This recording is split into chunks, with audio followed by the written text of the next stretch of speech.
آپ سب کو میری طرف سے سلام۔ خدا کے کلام کی باتیں نصرت جون کے ساتھ۔ اگر آپ ہمارے چینل پر نئے ہیں تو اس کو ضرور سبسکرائب کیجیے اور خدا کے کلام کی باتوں کو زیادہ سے زیادہ شیئر کیجیے تاکہ خدا کے کلام کی باتیں زیادہ بہن بھائیوں تک جا سکیں۔ اگر آپ ایسا کریں گے تو خدا آپ کو تو بے شمار برکات دیں گے، بلکہ آپ دوسروں کے لیے بھی برکات کا وسیلہ بنیں گے۔ اس لیے خدا کے کلام کی باتوں کو زیادہ سے زیادہ شیئر کیجیے۔ ہمیشہ کی طرح آج بھی میری زندگی کے لیے اور آپ کی زندگی کے لیے بہت اہم کلام ہے۔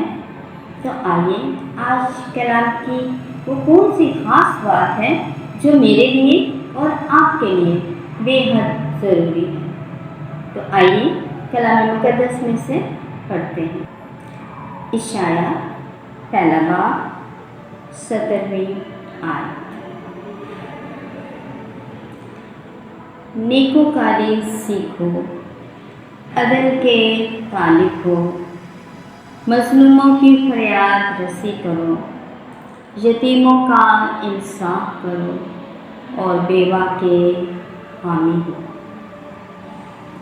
آج کے کلام میں بہت ساری باتیں ہمیں کرنے کو کہی گئی ہیں۔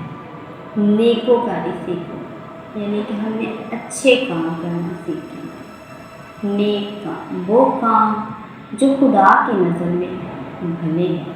نیکوکاری سیکھو، عدل کے طالب ہو یعنی کہ ہم نے ہمیشہ عدل سے کام لینا ہے، انصاف سے کام لینا ہے۔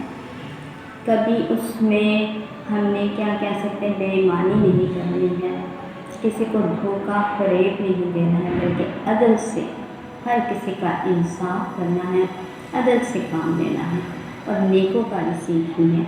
دو کام ہو گئے ہیں، عدل سے کام لینا ہے، نیکوکاری سیکھنی ہے، مظلوموں کی فریاد رسی، مظلوموں کی ہم نے مدد کرنی ہے۔ اگر کوئی مظلوم ہے یعنی کوئی بھوکا ہے، پیاسا ہے، اس کے پاس کپڑے نہیں ہیں، رہنے کو گھر نہیں ہے، پینے کو نہیں ہے، تو آپ نے اس کی مدد اور رہنمائی کرنی ہے، اس کی ضرورتوں کو پورا کرنا ہے۔ اگر آپ نے کو خدا نے یہ توفیق دی ہے تو آپ نے اس کی ضرورتوں کو پورا کرنا ہے، مظلوموں کی مدد کرنی ہے۔ یتیموں کا انصاف کرو اور بیوہ کے حامی ہو۔ جو یتیم ہے اس کا بھی ہم نے خیال رکھنا ہے، اس کا بھی انصاف کرنا ہے اور بیوہ کا بھی خیال رکھنا ہے۔ آج بہت ساری باتیں ہیں، نیکوکاری، عدل کے طالب ہو، مظلوموں کی فریاد رسی کرو، یتیموں کا انصاف کرو اور بیوہ کے حامی ہو۔ بہت ساری باتیں ہیں، بہت سارے کام ہیں جو آج کلام مقدس ہمیں سکھا رہا ہے، تو ہم نے ان ساری باتوں پر عمل کرنا ہے اور ان ساری باتوں کو اپنی زندگیوں کا حصہ بنانا ہے۔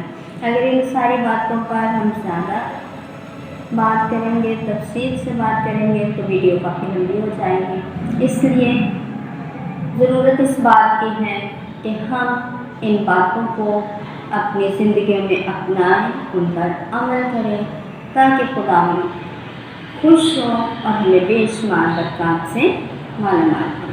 تو خدا ان ساری باتوں پر، ان سارے کاموں پر عمل کرنے کی توفیق عطا فرمائے، مسیح ہمارے خدا کے وسیلہ سے آمین۔ اگر آپ کو یہ ویڈیو پسند آئی ہے تو اس کو ضرور لائک کیجیے اور خدا کے کلام کی باتوں کو زیادہ سے زیادہ شیئر کیجیے تاکہ خدا کے کلام کی باتیں زیادہ بہن بھائیوں تک جا سکیں۔ God bless you. خدا میں ہمیشہ خوش رہیں۔